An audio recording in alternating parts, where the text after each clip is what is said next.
e fortes emoções. Eu não sei se você... nós vivemos um tempo em que as pessoas, elas têm uma expressão sobre pessoas viciadas em adrenalina, é isso mesmo, né? Tá certo isso? Agora o pessoal tá com mais bobeira, né? Eu tô meio cansado do Facebook, sabe, irmão? Tem muita bobeira no Facebook. Agora tá uma modinha que assim, é assim que se fala, né? É assim que se fala. Eu ia dizer para você falar uma coisa, não vou nem falar, porque de vez em quando eu falo umas coisas que não são muito pensadas por mim e dá problema, as pessoas ficam tristes.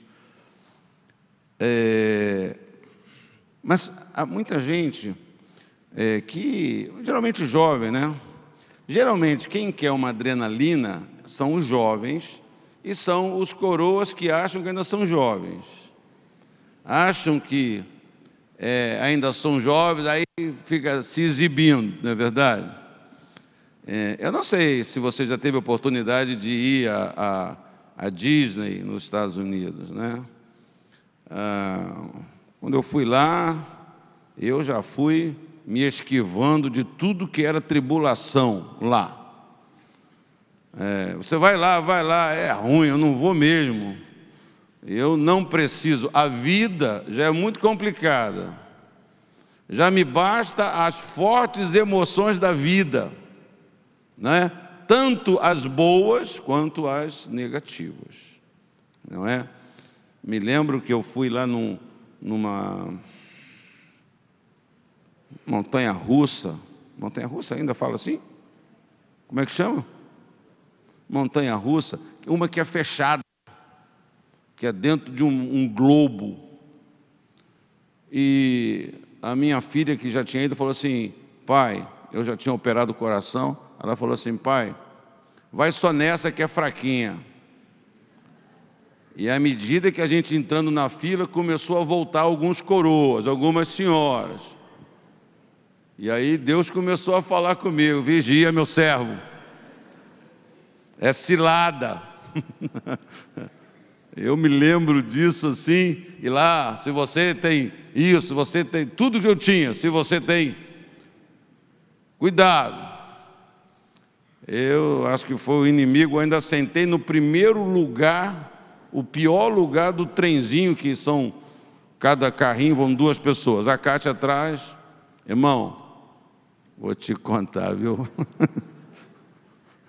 Só de raiva, eles tiram foto com a tua cara de desespero, de angústia. Eu deixei todas as minhas fotos lá, não sei o que eles fizeram com aquilo, né? Então, para mim, hoje, assim, a vida já é tão exigente. Claro que eu estou fazendo uma graça com isso, cada um gosta e vai lá, acha que é maravilhoso, os jovens geralmente, né? Eu não vou em montanha-russa nem de cabeça para cima, agora tem uma de cabeça para baixo. Está amarrado, irmão, o que é isso? Mas eu quero falar sobre essas emoções, não de um passeio, não de um esporte mais radical, mas essas emoções fortes da vida que se abatem sobre nós e muitas vezes nos trazem grandes dificuldades. Eu vou ler Mateus, capítulo 16, do verso 21 ao verso 24. Mateus 16, do verso 21 ao 24.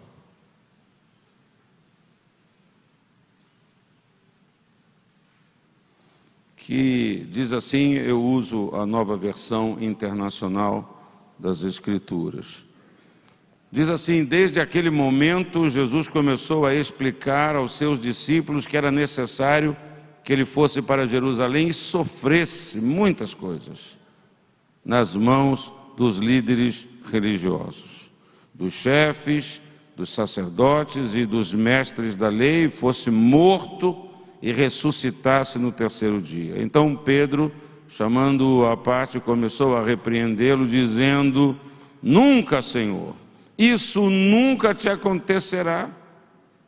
Jesus virou-se e disse a Pedro: para trás de mim, Satanás, você é uma pedra de tropeço para mim e não pensa nas coisas de Deus, mas nas dos homens. Então Jesus disse aos seus discípulos: se alguém quiser acompanhar-me, negue-se a si mesmo, tome a sua cruz e siga-me.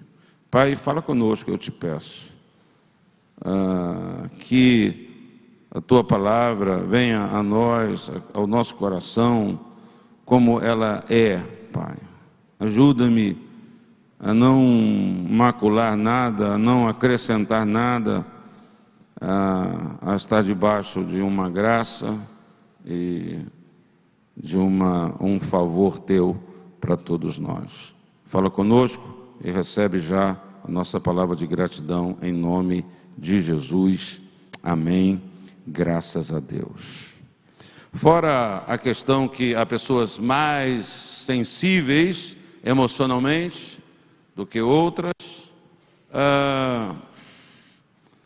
todos nós, eu penso, sabemos que dominar as emoções, quando nós estamos em certas situações da nossa vida, é complicado, não é? É bastante complicado. Quando o perigo parece mais real do que nós imaginamos, com certeza, penso eu, é um dos grandes desafios que todos nós enfrentamos. Geralmente nós costumamos, quando estamos com outra pessoa numa situação, a tentar acalmar uma pessoa mais descontrolada, porque até o descontrole da pessoa mais descontrolada, você está ali tentando se dominar, está tentando se acalmar, está tentando ter um equilíbrio, e aquela pessoa parece que agrava mais a nossa situação, não é? Eu já passei por coisas assim simples dentro de casa, não é? De minha neta gritar desesperadamente. E eu ter que chegar lá e brigar com ela, porque é um bichinho de nada, uma coisinha daquela, você quase me mata, né? Eu achei que tinha lá o sei lá quem, estava lá enforcando a garota, não é verdade? Me lembro que nós sofremos um acidente de carro uma vez. Eu estava com os meus filhos, né? Eles eram ainda jovens, solteiros, e eu sofri um acidente de carro descendo a Serra de Petrópolis, vindo de um retiro aqui da igreja. E nós batemos num carro.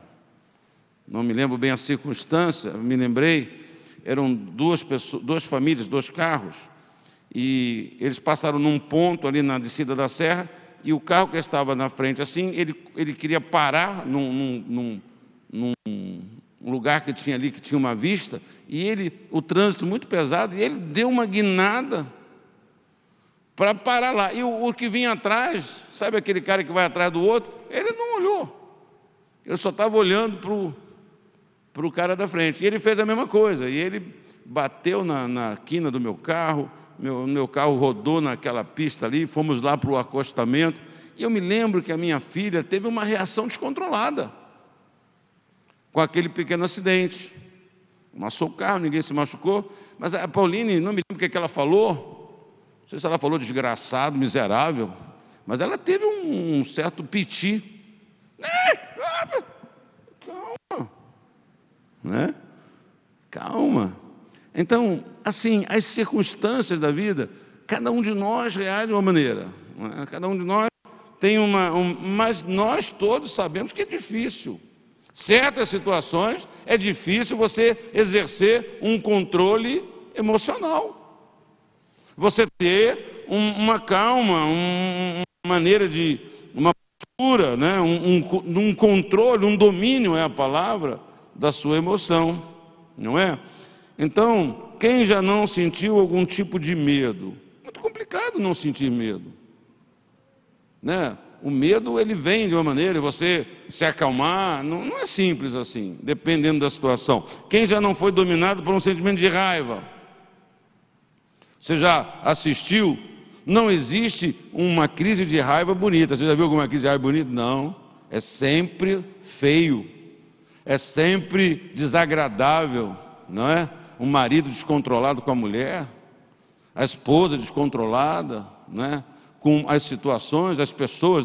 A gente vê muito isso nesse tempo que nós estamos vivendo, é verdade? No supermercado, a pessoa tem um descontrole, a gente vai ver assim, foi uma bobagem, uma coisa de nada. As pessoas estão, como diz aí, está todo mundo vivendo com os nervos à flor da pele, de uma alta sensibilidade. É só encostar que pronto, né? Parece que dá um curto-circuito. Quem já não se viu envolvido por preocupações, por ansiedade? Querido, a ansiedade é um negócio muito ruim. Alguém pode dizer assim, mas quem é que não vive com ansiedade no Rio de Janeiro? Não é verdade? Com todos os problemas. Tudo que a gente faz parece ter ansiedade, né? E você sabe que parece que os instrumentos que a gente tem...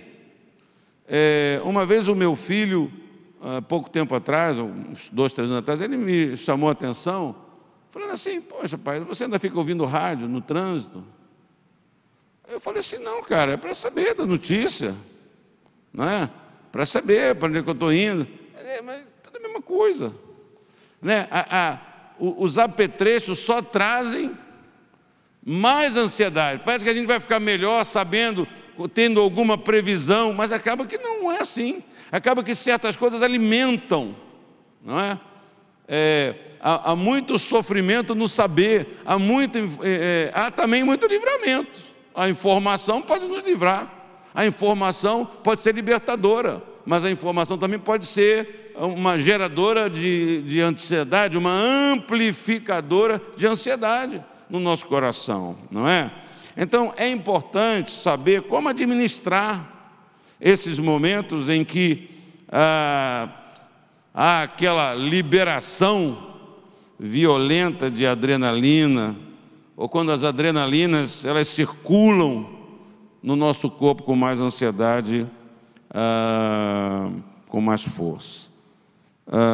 Pois eu penso que se não soubermos lidar corretamente com essas situações extraordinárias, nós corremos o risco de perder o equilíbrio emocional. E essa é uma palavra muito usada. Fulano está desequilibrado emocionalmente. Fulano, né, está desequilibrado. Às vezes você não pode falar nada, que tudo, quando a pessoa está assim, você já notou que tudo é mal entendido, tudo é mal compreendido. Você fala uma coisa, a pessoa entende outra. Você fala uma coisa, a pessoa, você está falando o quê? Calma, eu só fiz uma pergunta, não é? Por quê? Porque nós estamos vivendo esse tempo de um desequilíbrio emocional. E a pior coisa que você faz com alguém que está emocionalmente desequilibrado é falar assim, está desequilibrado? Piora, não é? Está nervoso? Piora. Então, irmã, quando você vê que o seu marido, você já viu que ele está nervoso, não pergunta se ele está nervoso, você já viu? Não vai adiantar, não é?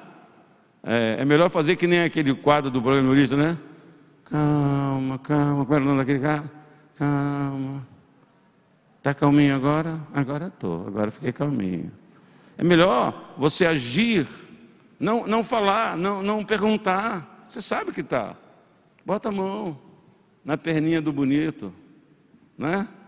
Passa a mão assim na barbinha dele, no cabelinho. Do que você fala, mas aí, quantas esposas insistem nisso?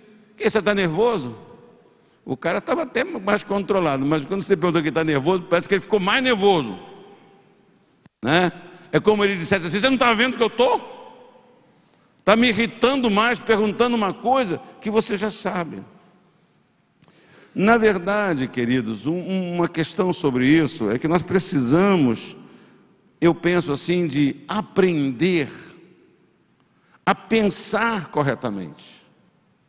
Nós precisamos aprender a pensar corretamente. Alguns de nós precisamos nos reaprender, porque nós já pensamos corretamente, mas houveram mudanças. Você mudou, a sua idade mudou, as suas questões mudaram, as suas necessidades mudaram. E às vezes nós precisamos reaprender. Nós precisamos novamente ordenar bem os nossos pensamentos. A Bíblia, a palavra de Deus, ela tem conselhos que parece que muitos de nós passamos batido, né? aprendi e me aplico, né? E isso é como exercício físico, você não pode parar de fazer certos exercícios, não é? A dominar os nossos pensamentos, a sermos seletivos, não é? A sermos focados, usar o nosso pensamento com foco mais produtivo, mais prático, mais abençoador, que traga mais equilíbrio para nós. Vem a Bíblia e fala para mim e para você, finalmente, irmãos, tudo que for verdadeiro, tudo que for nobre, tudo que for correto, tudo que for puro, tudo que for amável, pense, só tem coisa amável na sua cabeça?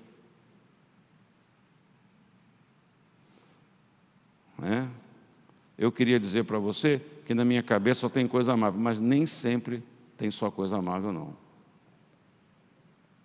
A Bíblia está dizendo que eu devo pegar essa minha faculdade e canalizar ela para essas coisas, ser seletivo. Isso aqui não, isso aqui não. Não é? Tudo que for de boa fama, se houver algo de excelente ou digno de louvor, pensem nessas coisas. A gente pensa que nós somos vítimas dos pensamentos.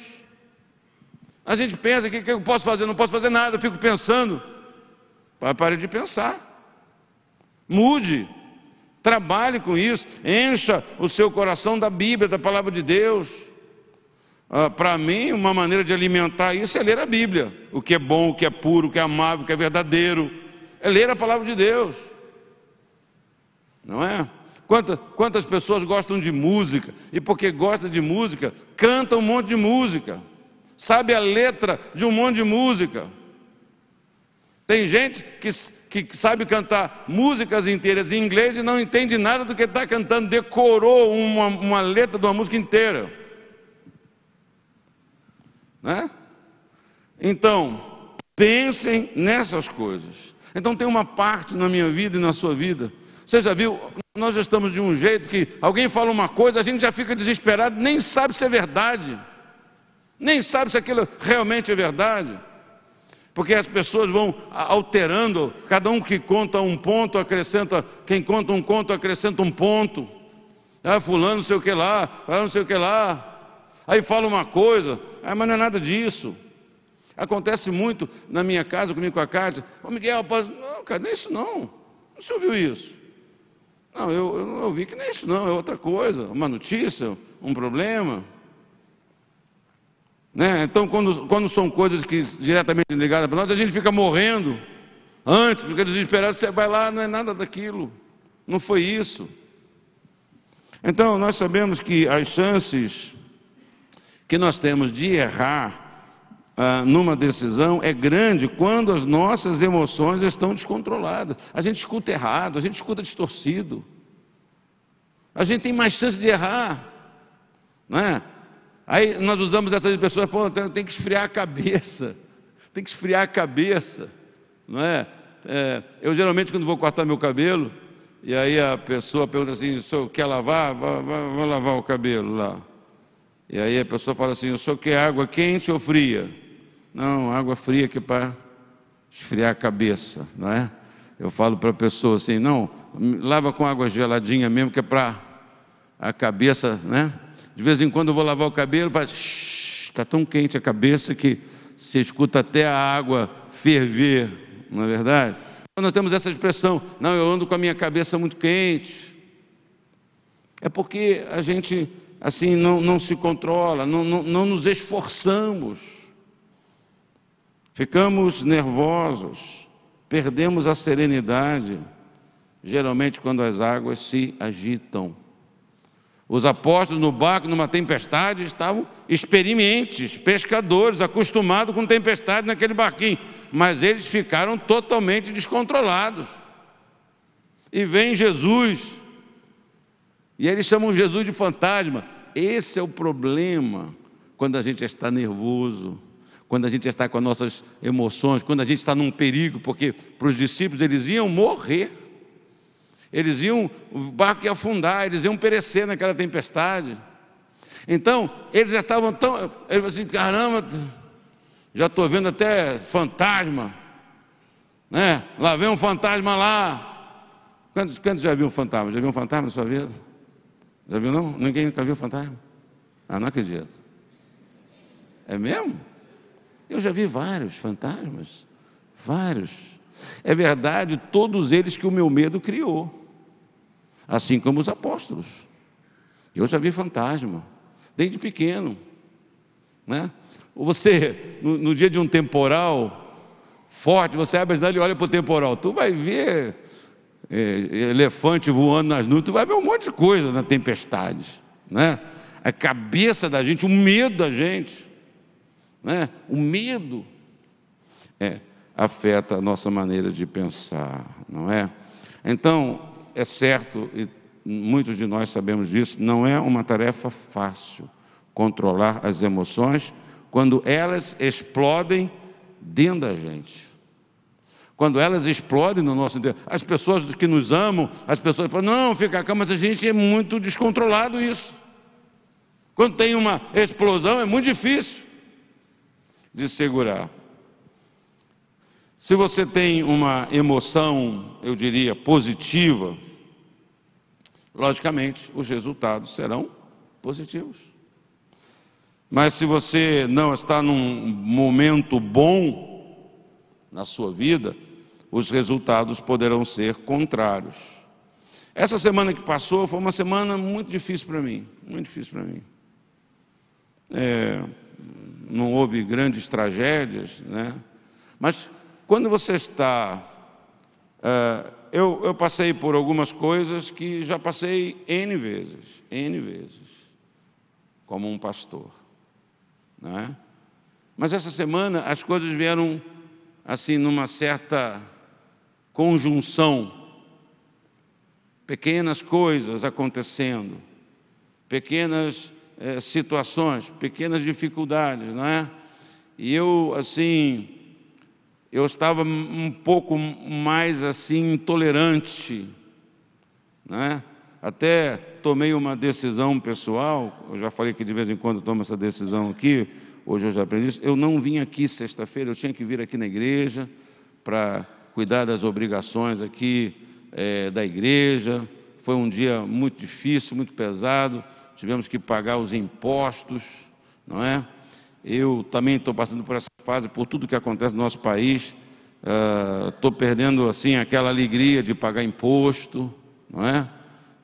Mas aí a minha ajudante aqui me poupou, resolveu os problemas, e pagamos os impostos, tal. Mas eu nem quis me expor, porque eu estava assim bem... Se bem que certas coisas não adiantam, você sabe, não adianta certas coisas, você quer se fugir dessas coisas, mas as coisas te acham. As coisas te encontram no seu local de trabalho, na sua casa, em qualquer lugar, não é? Que você esteja. Por isso, as emoções, elas agem em dois campos distintos. Em primeiro lugar, elas podem trabalhar no sentido negativo.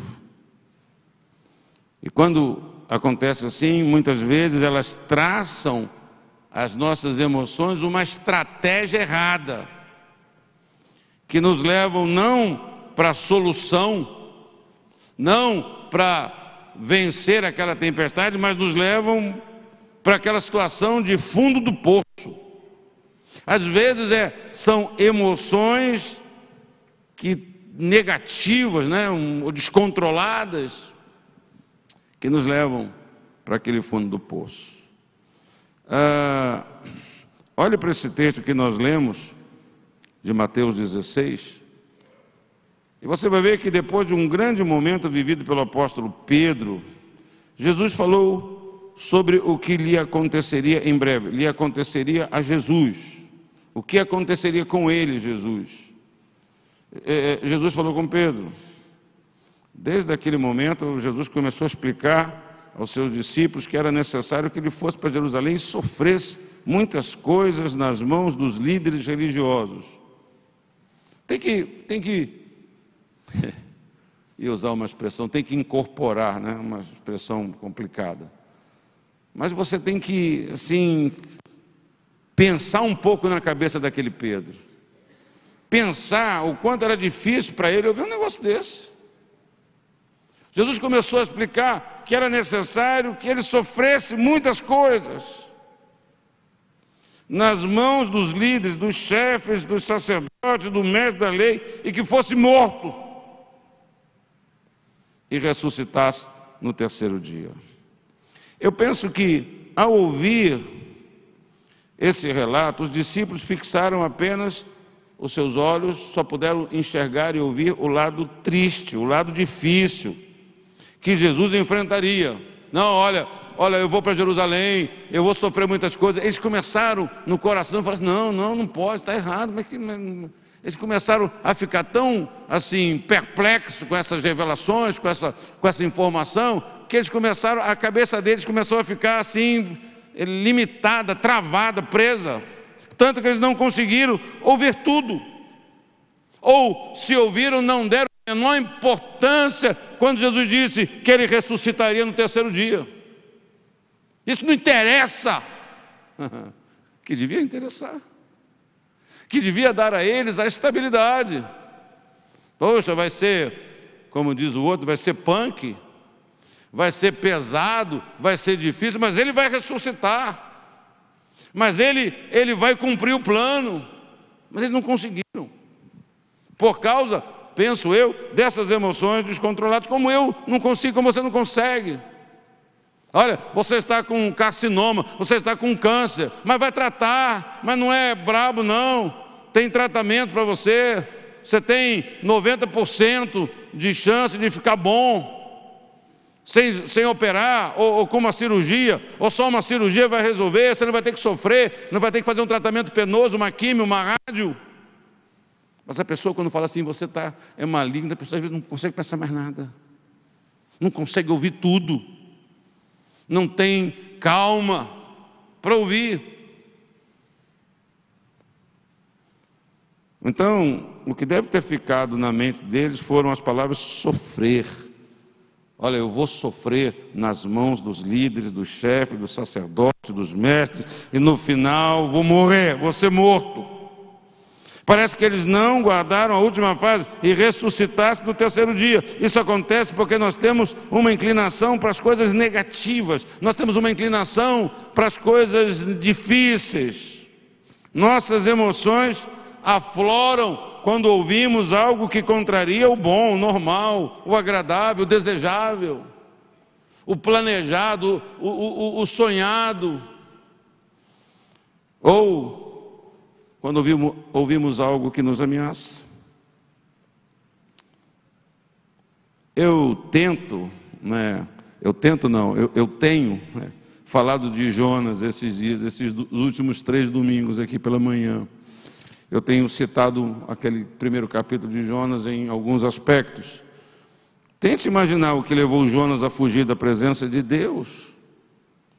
Pense, o cara está muito descontrolado, não é? Eu penso que Jonas se deixou dominar por uma emoção negativa. O grande problema dele foi uma emoção negativa. Ele conhecia Deus, ele já tinha sido usado por Deus, ele já tinha cumprido o seu ministério profético de um profeta, Deus já tinha enviado ele numa missão, ele fez tudo o que devia ser feito, ele viu que aquilo que ele falou da paz do Senhor foi o que aconteceu, foi o que acabou sendo realizado, a vitória do povo de Deus. Quando Deus falou sobre Ninivita, Jonas sentiu sangue subir na sua cabeça. Pelas razões que eu disse hoje de manhã aqui, ele detestava os ninivitas. Não queria ser portador de uma mensagem de salvação para eles. Senhor, me manda ir lá dizer que o Senhor vai mandar um terremoto e vai destruir tudo. Eu vou falar com prazer isso. Mas anunciar arrependimento para eles, anunciar a possibilidade deles escaparem, dominado por um descontrole emocional, ele tentou fugir da presença de Deus e, consequentemente, fugir daquela tarefa, fugir daquela responsabilidade, fugir daquela incumbência que o Senhor estava dando para ele. O que levou Davi a marchar contra a família de Nabal, com o intuito de matar todos os homens que pertenciam à família de Nabal. Né? Davi, já ungido rei, vivendo aquele período de fuga, em tantos momentos ele se revela um homem lúcido, ele se revela um homem de atitudes corretas, acertadas, não é? Teve a oportunidade de matar o rei? Não. Estava com o rei na mão dele, não vou tocar no ungido do Senhor. Teve essa lucidez, botou a cabeça dele no lugar, não se deixou levar pelos seus sentimentos. Que é isso, já me ungiu o rei. Quem me ungiu o rei não foi o profeta Zé das Couves, não, foi Samuel, foi o profeta do Senhor mesmo, foi na minha casa, me ungiu. Eu também sou rei, que negócio é esse? Eu também sou ungido do Senhor. Como é que esse cara que é rei, ungido do Senhor, quer me matar, que eu sou ungido do Senhor, eu não posso matar ele? Aí aquela circunstância, ele estava lá na caverna, aliviando o ventre, e aí ele podia dizer assim: Deus, aí ó, Deus, é Deus que está dizendo aí na tua mão, mata ele, olha que oportunidade, é Deus que sabe de tudo que está me dando. Mas ele agiu corretamente. Ele domina a raiva, ele domina a sua, porque viver que ele estava vivendo era uma coisa muito desagradável. Mas o que acontece agora? Quando Davi fala assim: não, esse cara vai ver, eu vou matar todo mundo, não vai ficar um descendente, eu vou exterminar com essa família, não vai ter mais nenhum descendente desse sem vergonha. Quase que eu falei vascaíno, mas eu venci, não falei nada. 1 Samuel 25, 22 diz que Deus, ele disse, que Deus me castigue, que Deus castigue Davi, e o faça com muita severidade, caso até amanhã eu deixe vivo um só do sexo masculino de todos que pertencem a Nabal. Davi está dizendo para Deus, que Deus me mate mesmo, que Deus seja severo comigo, pode me arrebentar, mas eu vou arrebentar com esse pessoal. Deus pode me punir. Davi se deixou dominar por emoções negativas. Ele estava pronto a derramar sangue inocente, porque o que a família, o sobrinho, o irmão de Nabal tinha a ver com isso? Ele estava pronto para derramar sangue inocente simplesmente porque ele foi rejeitado.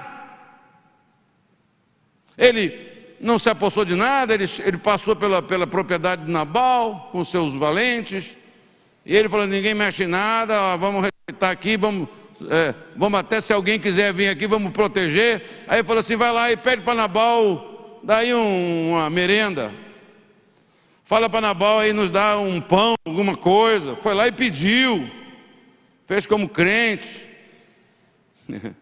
como crente deve fazer. Irmão, você gosta dos crentes? Crente é o seguinte, ô raça, né?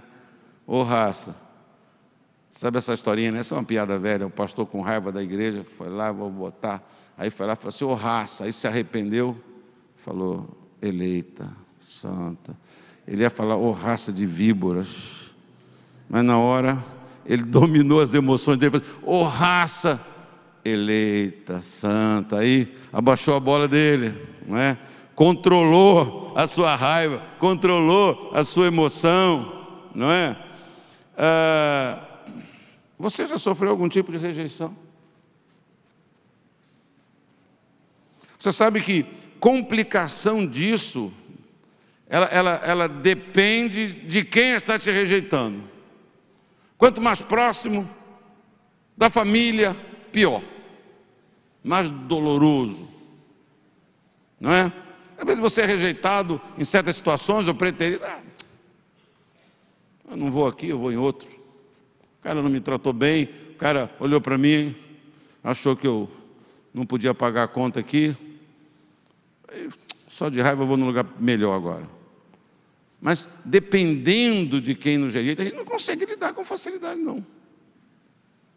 Né? Ser rejeitado é muito ruim. E você que já foi rejeitado sabe disso.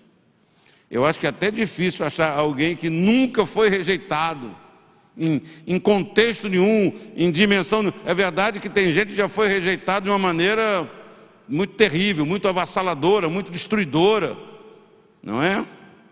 Alguém que você conhece, amigo, uma pessoa que você favoreceu, ajudou, foi companheiro, prepara uma festa, uma celebração, convida várias pessoas amigas, você fica sabendo da festa e aguardando que o convite também lhe seja feito, mas a festa acontece e você fica de fora. Pense como que para alguns a pessoa mergulha, não é? Numa situação assim, a pessoa fica estarrecida. Hoje pela manhã, alguém conversou comigo sobre isso. Engraçado. Falou para mim assim: bicho, você vai no casamento de fulano? Eu sou meio. Eu falei, vou, nem fui convidado também. Depois eu fiquei pensando, a irmã acho que botou uma minhoca na minha cabeça. Não me convidou não. Mas o casamento é agora, quando que é?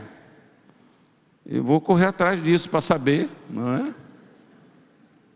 Uma pessoa tão querida por mim que eu sou capaz de ir sem ser convidado. Por causa do meu amor pela pessoa. E aí ele falou para mim assim, mas eu sei, porque eu vi aquela menina, não sei o quê, mas não... Como é que essas coisas... Isso é bobagem, bobagem. Quando você fala para alguém assim, é bobagem, é porque a pessoa fala o quê? Porque não é com você. É bom falar para o outro que é bobagem.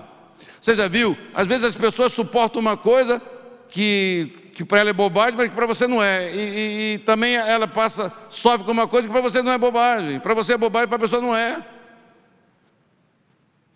Então, Davi fez um pedido simples, baseado na proteção que ele e o seu exército havia dado a Nabal. Está lá em 1 Samuel 25. No entanto, aqueles homens foram muito bons para conosco, não nos maltrataram, e durante todo o tempo em que estivemos com eles nos campos, nada perdemos. Dia e noite eles eram como um muro ao nosso redor, durante todo o tempo em que estivemos, o tempo em que estivemos com eles, cuidando das nossas ovelhas. No entanto, Nabal não levou em conta isso e negou o que Davi havia lhe pedido. Foi preciso então a intervenção de Abigail, a mulher do Nabal, para impedir que Davi cumprisse a sua ameaça. Quando ele voltou ao normal, em razão da interferência de Abigail, ele reconheceu o seu erro. Abigail pegou lá algumas coisas, sem falar com ele, foi lá e falou, não, pô, não faça isso daqui, calma, Davi. Então, eu trouxe aqui uma merenda para você, alguma coisa, calma. Não seja louco. E Davi reconhece isso, e Davi agradece isso. Davi disse a Abigail, bendito seja o Senhor, o Deus de Israel, que hoje a enviou ao meu encontro. Seja você abençoada pelo seu bom senso, e por evitar que eu hoje derrame sangue e me vingue com as minhas próprias mãos. Abigail também foi dominada por uma emoção, só que diferente da de Davi. Ela reagiu positivamente diante de uma crise. Ela percebeu o perigo que a sua casa corria e partiu para impedir que Davi agisse precipitadamente. Quando as emoções não são controladas, queridos, elas podem provocar grandes males nas nossas vidas. E eu sei que há pessoas aqui que sabem disso por experiência própria. Quantos casamentos são desfeitos por causa de emoções descontroladas? Quantos negócios são mal realizados em razão de emoções momentâneas?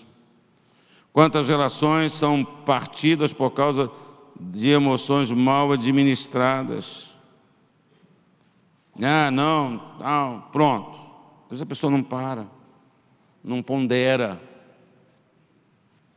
Vamos examinar rapidamente alguns pontos importantes sobre o controle das emoções. Não vai demorar. Primeiro, não deixe que suas emoções passadas controlem as suas decisões futuras. Ah, gato escaldado tem medo de água fria. Mas você não é gato. Gato não pensa. Gato não consegue analisar as coisas. Você pode fazer isso. Você tem entendimento.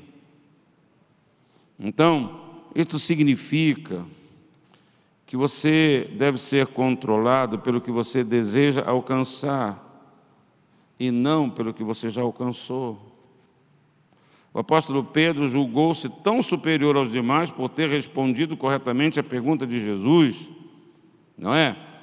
Que se deixou prender pelas suas afirmações.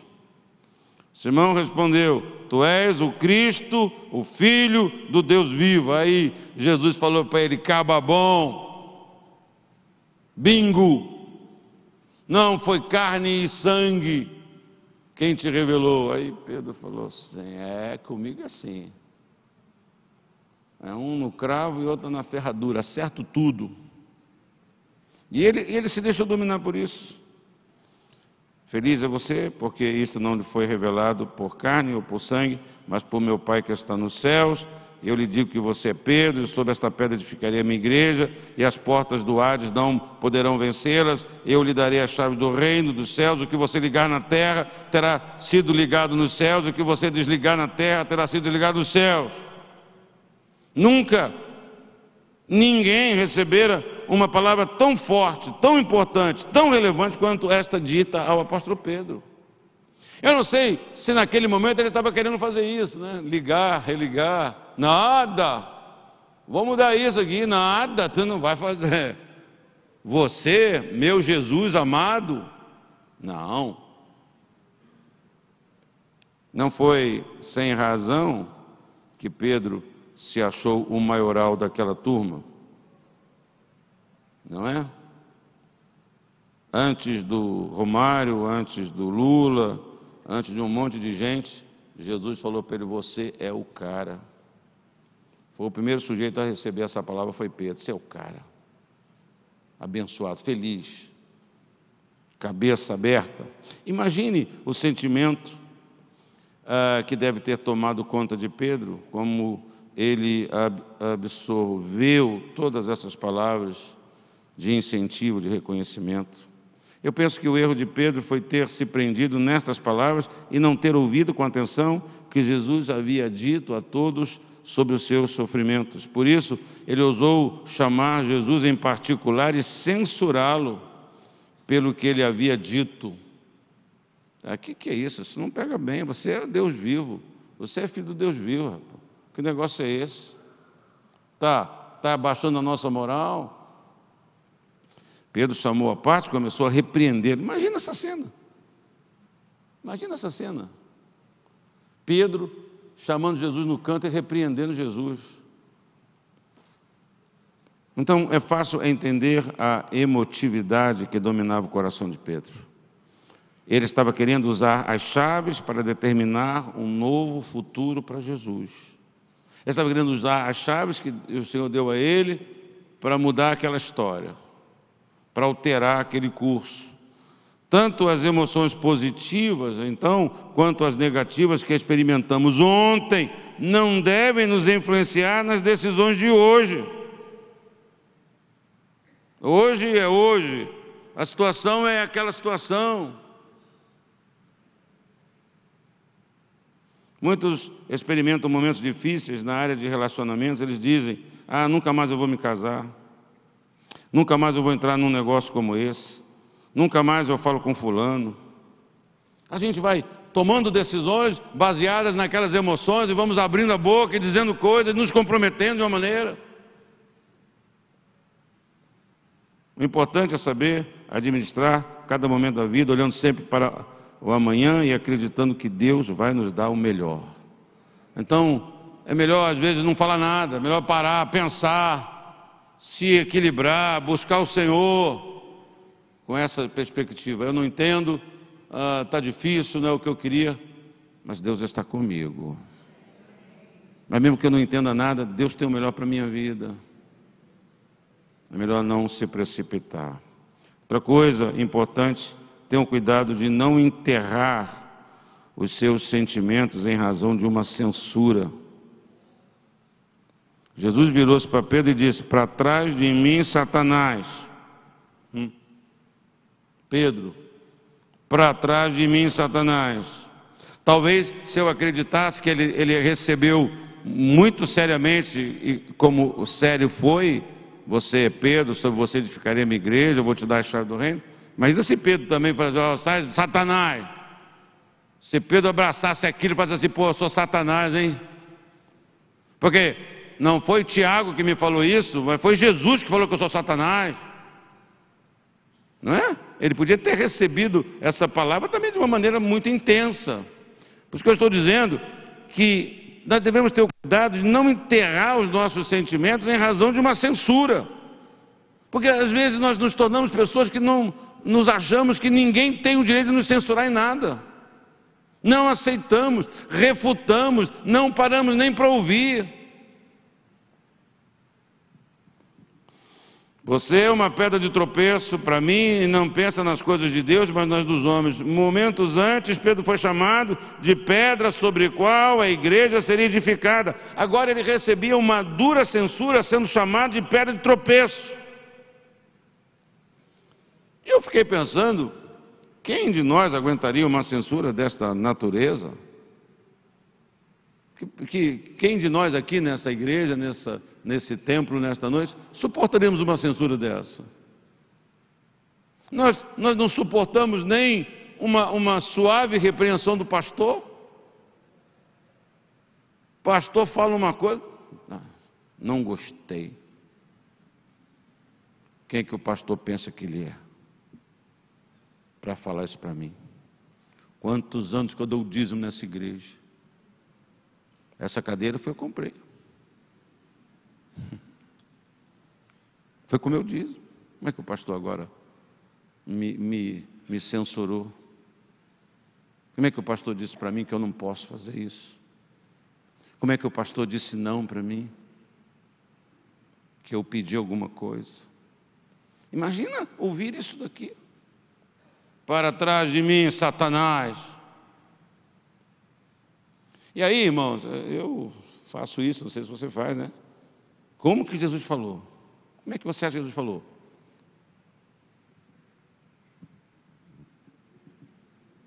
Para trás de mim, Satanás. A gente julga os outros pela gente, né? Eu não falaria isso assim, não. Eu, julgando Jesus por mim, eu ia chutar a bola com força. Satanás, tudo certo.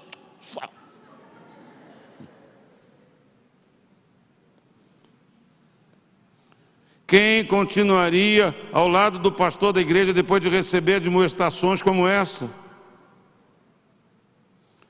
Como ficou as emoções de Pedro depois que ele ouviu o que ele ouviu?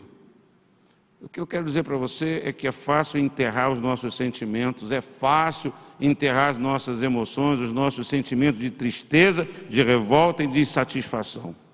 Quando uma pessoa começa a guardar e arquivar e a esconder, a enterrar sentimentos negativos, mais dia, menos dia, isso tudo explode.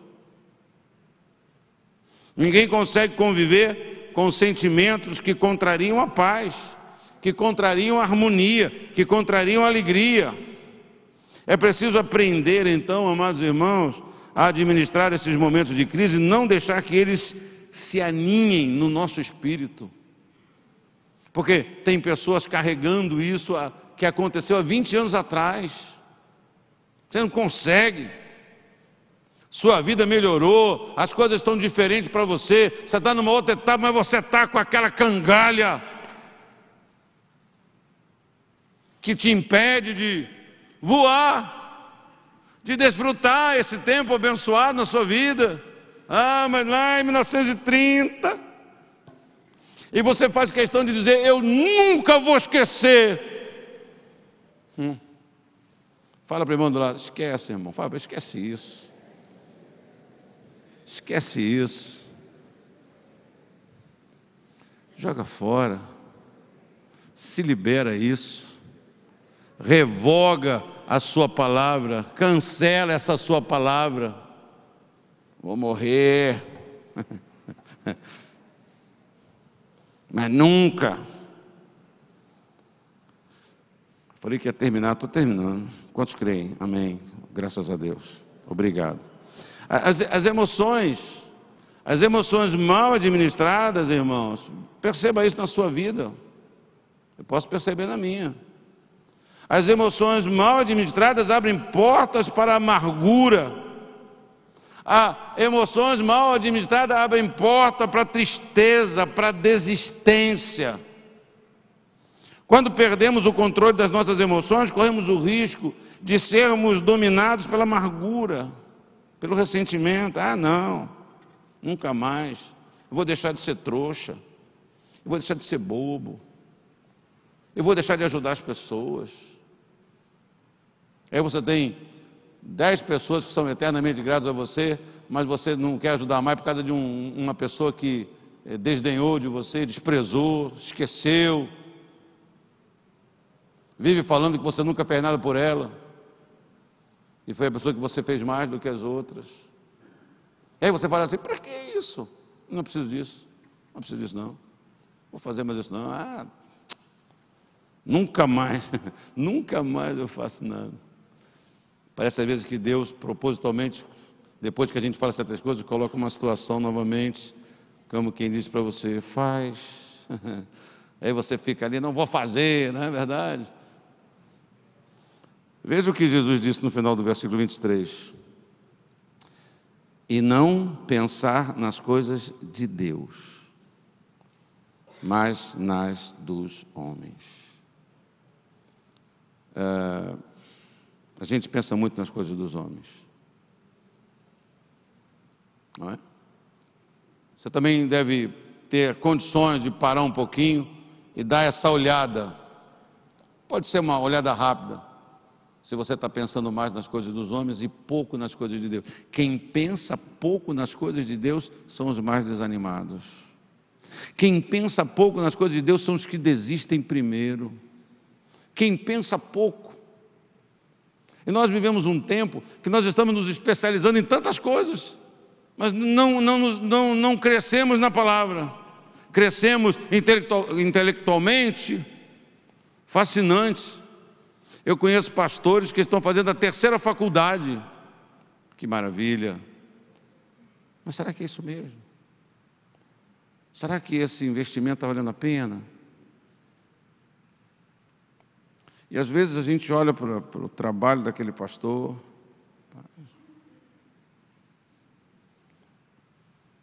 Você fala assim, rapaz, esse troço está prejudicando, está atrapalhando, está esfriando, está mirrando. Quanto mais ouve, quanto mais se dedica, quanto mais se absorve, parece que pior fica. Pior fica o ministério, pior fica o desempenho, pior fica a família, pior fica tudo. Será que Pedro, pode alguém perguntar, não estava pensando nas coisas de Deus? Será que ele não desejava o melhor para o seu Senhor? Poxa, será que não tem nenhum valor naquela palavra dele? Poxa, não, Jesus, não, isso não vai te acontecer não. Como Pedro reagiu ao ouvir uma palavra tão dura quanto esta? O texto não nos diz a sequência do diálogo. O texto não diz se Pedro falou assim, pô, foi mal, me perdoa. Não diz. Não sabemos como Pedro reagiu depois dessa experiência, mas poucos dias depois ele participou de um dos momentos mais inspirativos vividos por Jesus antes do seu sacrifício. Em Mateus 17:1 diz, 6 dias depois, Jesus tomou consigo Pedro, Tiago e João, irmão de Tiago, e os levou em particular a um alto monte. Eu fiquei pensando, se Pedro tivesse guardado qualquer sentimento contrário, a Jesus, qualquer mágoa por ter sido recriminado, repreendido nessa base, para trás Satanás, arreda Satanás, pense.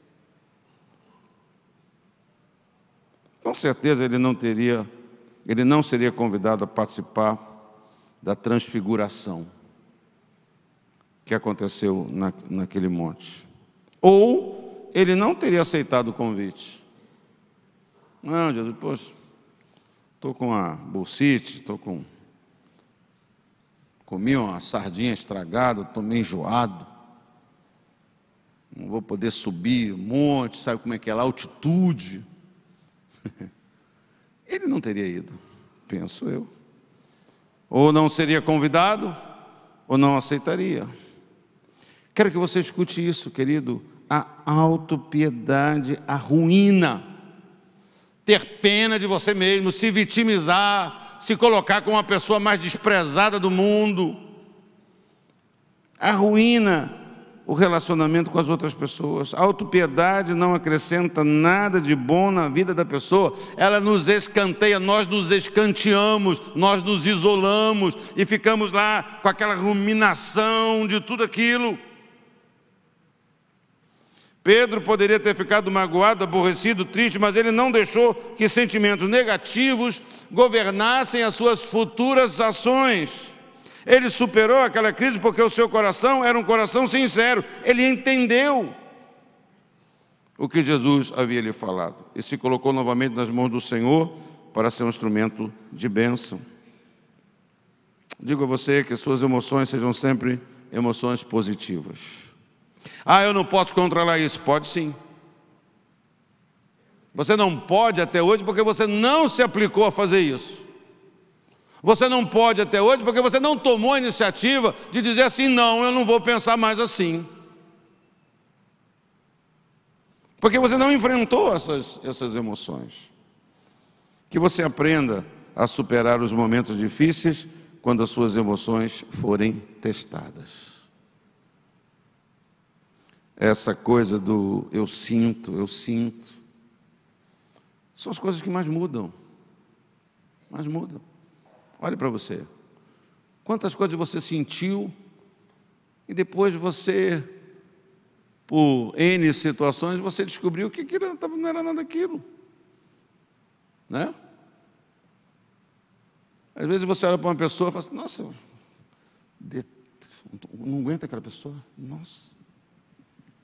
Pedante, metido, e não é que 2 anos depois você casou com aquela pessoa? Não é?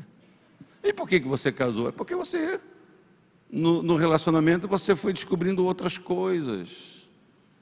Você foi descobrindo outras coisas, não é? Né? E depois que você descobriu, então, o contra-cheque, é que você falou assim, fala Deus, e foi com gratidão.